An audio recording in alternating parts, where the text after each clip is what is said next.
Oui.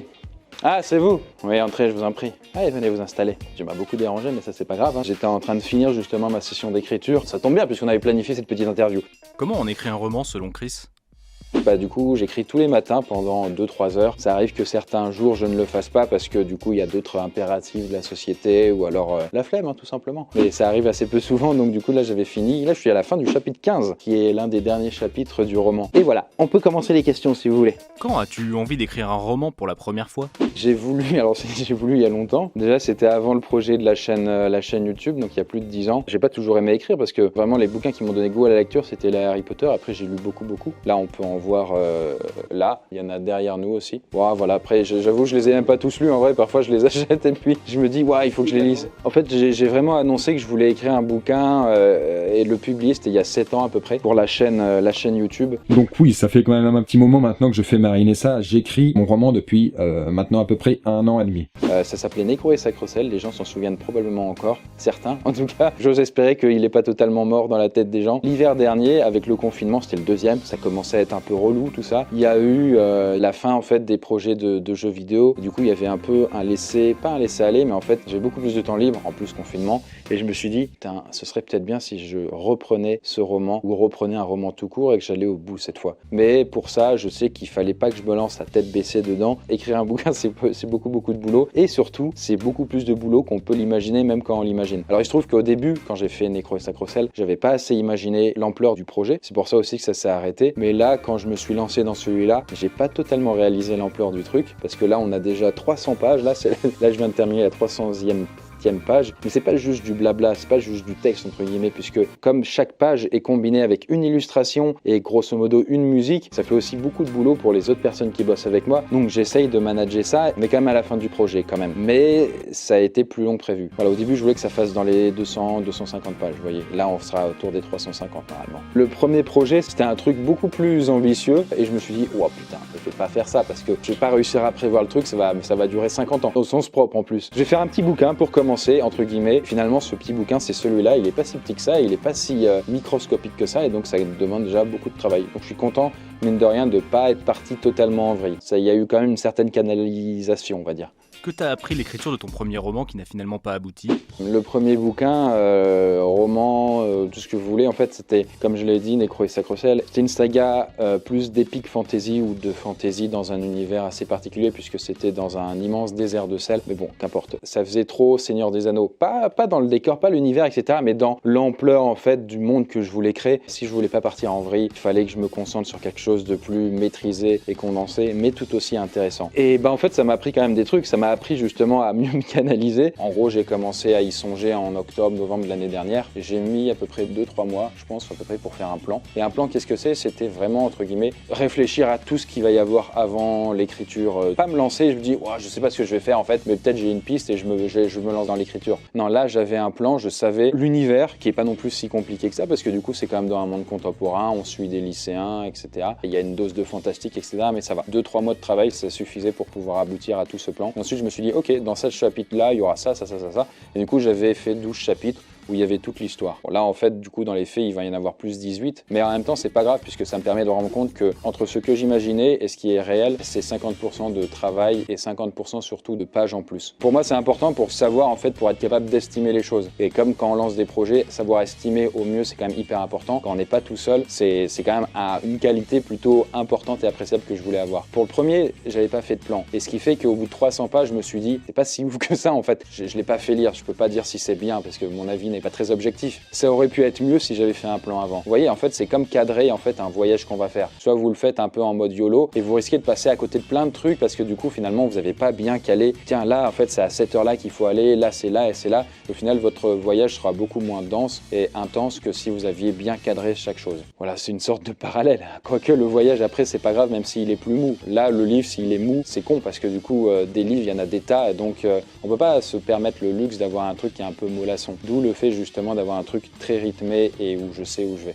Voilà, je pense que c'était les grosses leçons. Qu'est-ce que ça implique en termes d'organisation d'écrire un roman de plus de 300 pages? J'ai un peu répondu, je peux vous montrer en fait, si vous regardez sur ce document-là. C'est un peu flouté, hein, justement pour pas vous spoiler, mais ça c'est l'un des documents de travail que j'utilise. Ça c'est par exemple toutes les mises à jour que j'ai à faire et certaines qui sont faites sur des éléments du roman. Vous voyez par exemple à tel chapitre, il faut que je change ça parce que c'est mieux de mettre ça, etc. Donc ça, quand je le fais pas sur le live, en fait je les note dans ce document. Ça c'est le chrono, il y a des lignes que j'ai pas affichées, mais regardez, hop là. Ça en fait c'est pour moi en fait ça me permet de tenir à jour tout le temps que j'ai passé sur le roman, chaque jour, etc. Et vous voyez, quand il y a une ligne de fête, c'est que j'ai travaillé dessus. La plupart des jours, j'ai travaillé quand même, c'est ça quand même qui est important à préciser. Là, il y a eu un petit laisser-aller d'une semaine, voilà. Et voilà, en vrai, du coup, il n'y a pas eu tant de pause que ça.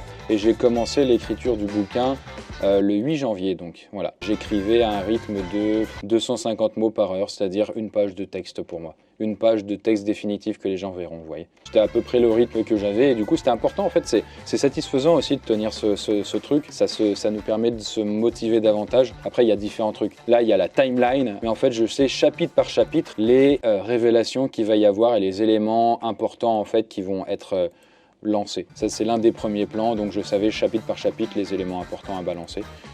C'est un autre truc complémentaire. Là, c'était des trucs que j'avais utilisés pour pouvoir avoir les noms, pour trouver des noms. Là, c'était les professeurs du lycée où était l'héroïne qui s'appelle Ariane. Je veux que les profs ils soient hauts en couleur et qu'il y ait des anecdotes toujours un peu marrantes ou décalées à raconter sur eux quand on est en cours. Pas raconter des trucs banals, ça n'a aucun intérêt, je trouve. C'est comme quand vous racontez une anecdote quand vous avez eu un prof et vous allez voir vos potes, vous n'allez pas dire ouais, j'étais avec monsieur Berthelot, il était vraiment... ouais, le cours s'est passé normalement aujourd'hui. Les autres, ils vont te regarder, ils font, mais on s'en bat les couilles en fait, ferme-la. Non, non, par contre, s'il dit, ah ouais, monsieur Berthelot, aujourd'hui, on a fait ça, tu vois, c'était un peu tordu, c'était un peu différent d'habitude, bah là, ça c'est cool. Et bah là, c'est justement ce qui se passe tout le temps dans le roman. Jamais raconter des choses banales.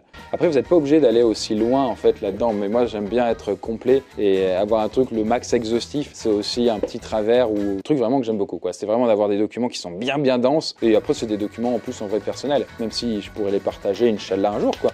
Comment intègres-tu tes inspirations tout en gardant ton propre style et ta personnalité? Bah, c'est simple. Alors moi j'ai aucun style. Alors du coup je copie.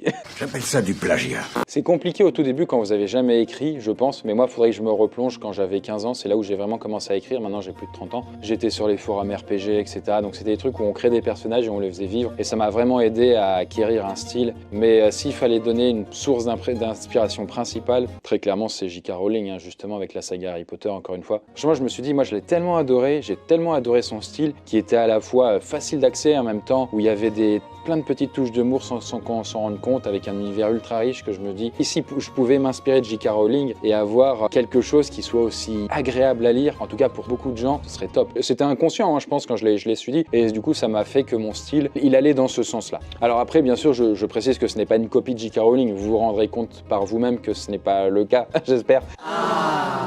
En tout cas, typiquement, c'est vrai que dans mon style d'écriture, s'il fallait vous parler de ça, en le lisant, vous vous rendrez compte que du coup, il y a beaucoup d'aspects décalés dedans, il y a beaucoup de touches, on va dire, d'humour. Pas de l'humour parce qu'il faut faire rire ou des trucs comme ça, mais parce que quand il y a des situations drôles que j'ai envie de mettre en avant, parce que la vie est finalement drôle, c'est ma vision de la chose, du coup, je le mets. Quand on aura des anecdotes, des petits moments en fait intercalés entre des choses plus graves, un prof de philo qui s'appelle Monsieur Taureau, qui a un peu barge et qui a une poule qui se balade dans la classe, c'est des éléments qui sont un peu loufoques, mais qui quand même temps on peut se dire ah ouais mais mes profs auraient pu être comme ça, ou il aurait pu y avoir des trucs comme ça, et au final ça nous connecte aussi avec les gens et ça permet d'avoir une certaine légèreté, un côté un peu burlesque qui peut s'échapper. En tout cas moi c'est un truc vraiment que je trouve chouette et qui fait que j'arrive à accrocher au style, à l'écriture, et que ça me donne envie d'aller plus loin. Au-delà, bien sûr, de l'histoire, des intrigues, des bordels comme ça, etc. Mais voilà, c'est un petit élément où vous vous rendrez compte. Comment construis-tu la complexité et la profondeur de tes personnages? Alors, je vais vous donner différentes astuces, tout con, mais dans chaque personnage, il y a un élément distinctif. Par exemple, Ariane, elle vit dans une niche, ça va être une particularité. Est-ce que ça fait un personnage profond? Non, mais je vais y venir. En tout cas, voilà, elle vit dans une niche. Déjà, c'est un premier point, un premier niveau, en fait, de complexité. C'est un élément distinctif, unique, absolument spécifique à elle. Ariane, du coup, étant le personnage principal. Il y a Edgar, c'est son meilleur ami. Il a des grosses lunettes en écailles de tortue, j'arrête pas de le répéter dedans. Et puis, il a vraiment une âme d'hacker, donc ça se ressent. Et en même temps, il a un côté très, très piquant, et puis avec une certaine désinvolture. Il y a Monsieur Ball, c'est leur professeur principal, physique-chimie, mais un peu chelou et qui parle beaucoup de rêves, qui a toujours une canne avec un papillon au bout. C'est des éléments forts auxquels les gens gens peuvent s'attacher, et c'est des trucs tout cons quoi en fait finalement, comme des tocs en fait d'une certaine manière. Il y a Orion, c'est le fameux youtubeur qui a aussi ses bizarreries aussi, qui a des trucs spécifiques à lui. On va dire que les personnages ont aussi un passé, il y a aussi des zones d'ombre dans ce passé, il y a des zones de mystère qui sont pas éclaircies dès le départ, mais en fait on balance des petits traits. Évidemment c'est Ariane qui a davantage ça puisque c'est le personnage principal, mais on fait ah putain c'est bizarre, putain, sa mère elle lui demande de descendre dans la cave plusieurs fois, ah ouais mais pourquoi elle lui teint les cheveux en noir, parce que ouais apparemment elle a une maladie génétique, ou il y a plein de trucs comme ça en fait, on se dit oh c'est bizarre, et du coup ça crée aussi une profondeur au personnage et justement aussi une sorte d'envie pour le lecteur, en tout cas c'est le but, d'en savoir plus et du coup de percer tous ces mystères. Y a-t-il un message particulier que tu souhaiterais véhiculer par le biais de ton roman?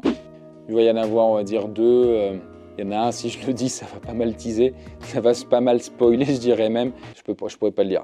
Du coup, si je le dis, ça donnerait trop d'indices, je pense, du coup, sur la nature même du roman. Mais en tout cas, ça joue sur un très très gros rebondissement et plusieurs gros rebondissements qui, effectivement, arriveront à la fin, hein, logique, qui sont sur la nature même de la réalité. On va dire ça comme ça, ou de ce que les gens croient être réel. Mais là, je ne fais que paraphraser mon personnage, Monsieur Ball, le professeur de physique-chimie, et du coup, ça nous ramène aussi à un deuxième élément, c'est les rêves, où justement, il dit, souvenez-vous de vos rêves, etc. Il faut savoir que moi, ça fait presque un an que je m'entraîne à mieux souvenir de mes rêves, mais surtout faire des rêves lucides. Là, par exemple, au moment où j'enregistre, j'ai fait pas plus tard qu'avant-hier un nouveau rêve lucide qui était assez court, mais où c'était assez intéressant. Je regardais mes mains, j'étais dans le Kundar, et je me suis dit, putain, mais en fait, elles sont normales. Il faut savoir que quand on regarde ses mains, normalement, il manque des doigts où il y en a en trop. Là, par exemple, je ne rêve pas. Bah, du coup, à ce moment-là, mes mains étaient normales, mais c'était quand même étrange. Donc, je regarde mes mains pour être sûr, et là, il manquait un doigt. Bon, je vous dirai pas après ce qui s'est passé, mais du coup, non mais bon, voilà. En fait, du coup, les rêves lucides, on peut faire énormément de trucs, c'est vraiment magnifique, et justement, on peut aller beaucoup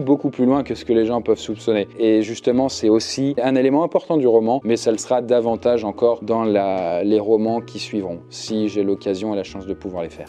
Selon toi, à quoi servent les romans dans le quotidien? À quoi ça sert les bouquins? Bah, je sais pas, question bateau, réponse bateau, à s'évader. En vrai, je lis pas tant que ça, moi, beaucoup moins maintenant, je pense. Mais ça va être quelques romans. Le dernier que j'ai lu, c'était Le Cercle. Voilà, c'est une sorte de fable à 1984, une sorte de super Facebook qui a dégénéré. Voilà. Mais sinon, je lis beaucoup plus pas de romans, mais de livres, notamment Samy qui tient la caméra le sait, parce que du coup, c'est l'un de ses travaux aussi, c'est de lire des biographies en fait d'entrepreneurs qui ont réussi et qui ont fait des grosses entreprises, et d'en extraire les éléments les plus fun et les plus intéressants de du début de leur carrière, pardon. Et voilà, moi ça va être beaucoup de bouquins comme ça va être des bouquins plus de développement perso, on va dire au sens large, de management, des trucs comme ça. Mais en gros, les livres, vous avez dedans du contenu que vous n'aurez pas et que vous pouvez pas trouver ailleurs. Parce qu'en fait, ça me demande beaucoup moins de travail d'écrire un livre que de créer une vidéo en durée équivalente. Un livre, ça va durer 5 heures. Ça n'existe pas des vidéos de 5 heures. Sinon, ça va être des énormes documentaires et qui vont coûter des millions d'euros en fait à produire. Donc en fait, c'est con, mais ça permet d'avoir accès à de la culture, de la connaissance de manière très accessible et facile si on aime lire. Et après, apprendre à aimer la lecture, ça se fait. Il suffit de trouver des bons trucs. Moi, c'était Harry Potter, encore une fois, je le recite, qui m'avait vraiment donné goût à tout ce bazar. Après, j'aime beaucoup aussi regarder des documentaires, des reportages et tout, mais c'est pas la même façon de consommer la chose. On n'aura pas la même profondeur. Les livres, on peut vraiment aller loin. Et là, en l'occurrence, voilà, je parlais pas forcément de mon roman, mais en l'occurrence de ce que j'essaye de faire après avec le Médaillon d'Orion, c'est vraiment de transporter les gens dans vraiment une expérience nouvelle. Là, justement, de faire le pont avec la partie plus documentaire, parce que comme je vous l'ai dit, il y aura de la musique, il va y avoir aussi beaucoup d'illustrations et des trucs comme ça, beaucoup plus que dans un truc classique que vous auriez l'occasion de voir. Après, ce sera à vous de juger, mais voilà, c'est aussi vraiment amener les gens à vouloir davantage lire et prendre plaisir à ce pan de culture, hein, ou ce pan en fait de divertissement qui est peut-être trop sous-estimé. Voilà. Merci, c'était cool, c'était intéressant. Bon, je suis con parce que c'est moi qui ai parlé, mais en tout cas, j'espère en tout cas ça vous aura permis d'apprendre plus de choses et peut-être de vous aider, peut-être dans vos propres démarches si vous écrivez ou que vous voulez écrire. Et voilà, tout simplement.